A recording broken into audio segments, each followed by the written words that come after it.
Welcome to the backfields of Arizona. I'm incredibly excited to be joined by this guy, Pete Crow-Armstrong, who was acquired in the Javi Baez trade last year at the deadline. I have him ranked as my number 2 prospect in the system. Some others are a little lower, so I'm the high man, Pete. But we're going to jump into some really cool stuff on the positioning side with fielding, do a little demo with him. But the question I have to ask, as I imagine everyone has already asked you, is how's the health, man? How's the shoulder? It's getting there. I'm officially fully cleared, so happy about that. And James Edwards and all the athletic training staff got me right in my time here so far, and I feel very fortunate for that. So, from here it's just up, getting ready to play. Love it, man. Your defense is your calling card. Most people view it as kind of double plus, potentially Gold Glove future, etc. And some of the things that I've heard you say is that stems back to your high school, Harvard Westlake out in California, Absolutely. and a coach, Jared Halpert, who's drilled you a ton. So talk a little about how much influence he had on how good you are as a defender today. Absolutely. I mean, Halp's a special person in my life, and along with a lot of other guys that I shared that high school field with. And the cool thing about Halp was he played outfield himself, and I don't, at least for me, I didn't come across many coaches who really emphasized like your work defensively, and so from an early age, from 13, 14, when I first got around him, he kind of took it to another level for me. And I think we drilled defense differently, and I've taken that every step of the way with me in my career, and I it's definitely helped me a lot. You got to give me a drill now, man. What's one that kind of sticks out that maybe you use a bit that he taught you, or even one that you use now? Feel free to mime it out and show us what you do, man. So the biggest one for me it's called kinesthetic feel, and I'm definitely not the best person to explain the science behind that, but how I learned it was basically, if you're taking a baseball, it's the ability that you have to let the ball cross your eye level. So it's having a lot of trust in your glove, because a lot of the plays you're going to make, they're not going to be the routine, fly balls where the ground's not shaking. You're going to be running a lot, and when you dive, you're not looking that all the way in. And so for me, that was huge, because I can do that drill now in BP on the field, and I can do it standing 15 feet away from somebody and tossing it up and just letting it cross, and I just let it hit my glove. Throw a ball up. It's just the feel of it all, Really? And I think building the trust in my glove for me was one of the, or is one of the things that sets me apart. I feel like I can go catch anything. I play around a lot with, certain stuff behind the back, through the legs, Flashy. whatever I can do, and not even for that. It's again, it's all just for the trust. It's sharpening my skills with this. Absolutely. So you throw a ball up and just literally you're watching it come down. Yeah. What do you say, like in a ball in flight on a fly ball, how much of the time are you actually looking at the ball itself?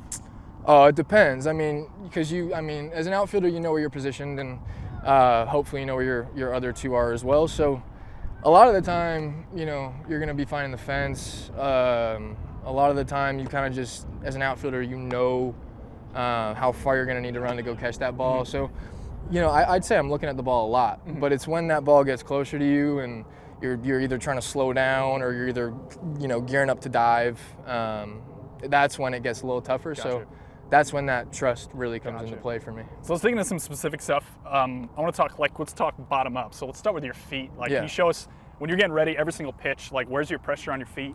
Are you jumping around? Are you leaning forward? Just mime it out for us, I'm pretty simple with it. I like to have the pressure on the balls of my feet, and I like to just be pretty squared up to the hitter. You won't find me too much or open too much or open the other way. Being in center field, it's kind of nice that a lot of your work is it's in front of you. You have a lot more space than a lot of the other guys, and that's why I try and stay as square to the plate as I can. I want to have I want to be able to clear my hips as easily as possible. What do you mean by clear your hips? Yeah, I mean, you got guys with different kind of drop steps and stuff. Yeah. You got your regular open, I don't even know what you really call it, but I like to kind of switch my feet. So, when the ball's hit, I like getting a little false step almost, some people would call it. Okay. But for me, when I switch my feet, it just gives me an extra push. So I feel like I got a little bit more behind my first 3 steps. Because a lot of times too, you'll also hear people say that those first 3 are the most important. So that's big for me. You know, that's kind of where your read's made. That's kind of when you don't, or when you catch or don't catch the ball. So it's in that first couple steps. it is, yeah. So I like the false step, and I like trying to get out the gate as quickly and as powerfully as I possibly Does can. it matter which side you're going to as to how you adjust your feet? Depends. I mean, baseball players always got their stronger side. For me, you know, it's probably my back leg hitting wise, so that'd be my left leg, and I feel like I probably have a little bit easier of a time, or I get more of a push from my left. But in the moment, you don't really think about it. Like, it all happens so fast. So that's one more thing to worry about if I was worrying about that. Does that back leg mean that you're more comfortable going over one shoulder or the other? Yeah, I guess, but also it's the trajectory of the ball for me. You know, like a lot of times if it's a righty, the ball is and he hits the opposite field, it's gonna be tailing away. So I like those balls because I can open up to my arm side, and I can just kind of run under those or try and catch up to that ball. It's the balls that, you know, are pulled from a righty in the gap that kind of have that, you know, some more carry. So I'd say those are a little more difficult to get to, but I wouldn't say I have a harder time dropping one way or the other. They're even more difficult because, like, I always think one thing that's interesting about outfielders is, like, you have a glove hand, and obviously you're going to have a little more range going to, say, left center than you are going to be going to right center because you have to go across your body. So you're more comfortable, you'd say, tracking a ball in left center as opposed to right center?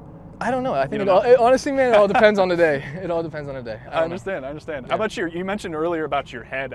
That's another thing that I've heard other outfielders adjust, where when you're running, you almost want to, like, sit into your quads and your glutes a little bit more to stabilize your head so your vision's stable. How do you think about that? I think about, I don't like to get too high off the ground when I'm running after a ball.